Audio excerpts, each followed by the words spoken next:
አትጥፉ አትጥፉ። በደል ከደረሰባችሁ ወጥታችሁ ፖሊስ ጣቢያ ሂዱ። ህጋዊ በጣም ያሳዝናል። እቺ እህታችን እባካችሁ ድረሱልኝ ልጄን አደራ ትላለች።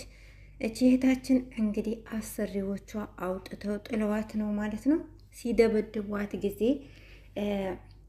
ሲያስቸግሯት ሲደበድቧት ጠፍታ ወጥታለች። ከዛ በኋላ ኤምባሲዎች፣ መክተቦች ከአንዴም 2-3 ቤት ቀይሯት፣ 3ቱም ቤት አልተስማማትም። ሊደበድቧት ነበርና በጣም ብዙ ስራ ከአንድም ቤት ብዙ ቤት እየወሰዱ ያሰሯት ስለነበር ልጅቷ ኩላሊቷ ታሞ ያንንም ሕክምና ማድረግ አልቻለችም።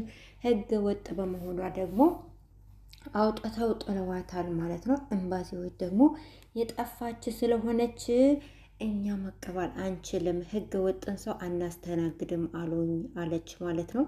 ሀቢባ ራሱ ደውላ ጠይቃቸው እሷ ህገ ወጥ ናት፣ ለ4 ወር ነው ለ3 ወር ውጭ ቆይታለች። ስለዚህ እሷን ብንመልሳት እኛን ፖሊስ ይጠይቀናል፣ ህግ ይጠይቀናል። እሷ ህገ ወጥ ስለሆነች ህገ ወጥን ሰው ማስተናገድ ያስጠይቀናል ብለው አሉኝ ነው ያለችውና የመጥፋት ከባድነቱ እስከዚህ ድረስ ነው።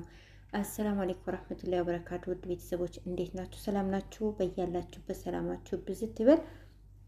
እንግዲህ ውድ ቤተሰቦች እቺ በምስሉ ላይ የምናያት እህታችን ሀቂቃ በጣም ታሳዝናለች።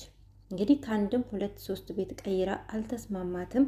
የገባችባቸው ሰዎች ሁሉ መጥፎ ሆነውባት በመጨረሻም ከአንዱ ቤት ወደ አንዱ ቤት እየወሰዷት እያሰሯት እየደበደቧት ጤናዋ ድረስ ታሞ ኩላሊቷ በጣም እንደታመመችና ሕክምና ማድረግ እንዳልቻለች ሐኪም ቤት ስትወስዷት ከፍተኛ ሐኪም ቤት እንድትወሰድ ነው የተላከችው። ከፍተኛ ሐኪም ቤት ደግሞ ፓስፖርትም ያስፈልጋል፣ ደህና ገንዘብ ያስፈልጋል። ፓስፖርቷ ደግሞ ያለው የመጀመሪያ የጠፋችባቸው ሰዎች አመልክተው ፖሊስ እጅ ነው አሉ ማለት ነው።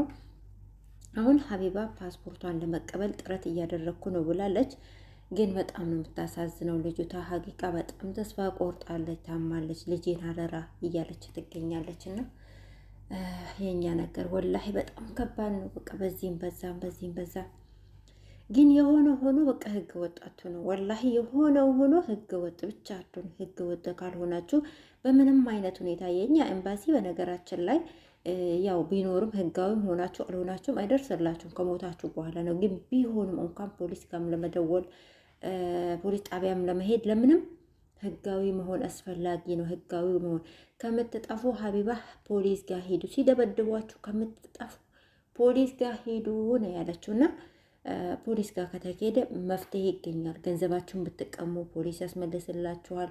ብቻ የደረሰባችሁን እኛ ድፍረቱ አይኖረንም እንጂ ቀጥታ ፖሊስ ጣቢያ ሄደን ብናመለክት መፍትሄ እናገኛለን፣ መብታችንም እናስከብራለን። ችግሩ እኛ በቃ የሆነ በደል ሲደርስብን መምለጥና መጥፋት ነው የመጀመሪያ ምርጫችንን ውሳኔያችን የምናደርገውና በጣም ከባድ ነው። መጥፋት አስከፊ ነውና ከባድ ነው ወላሂ። በያላችሁ በተለይ ጠብቃችሁ እህታችን እንግዲህ አላህ ሱብሃነሁ ወተዓላ ይድረስላት፣ አላህ አፊያዋንም ይመልስላት። አላህ ልጄ አደራ ለምትለውም ልጇ በሰላም ለሀገሯ አብቅቷት ከልጇ ጋር ያገናኛት። አላህ የተሻለ ርዝቅ የተሻለ ህይወት የምትኖርበትን አላህ ያግራላት ማለት ነው። ሀቂቃ ሁሉም ስደተኞች እኛ መዳም ቅሞች በአጠቃላይ አላህ በሀገራችን ይበጀን ማለት ነው። ራሳችሁን ጠብቁ እባካችሁን፣ አትጥፉ። እናውቃለን በጣም ከባድ ነገር ሲሆን ነው የሚጠፋው። ግን ሀቦ እንዳለችው ፖሊስ ጣቢያ ሄዱ ማሳወቅ፣ በቃ ፖሊስ ጣቢያ መሄድ ነው እውነት። እና በያላችሁ በተለይ ጠብቃችሁ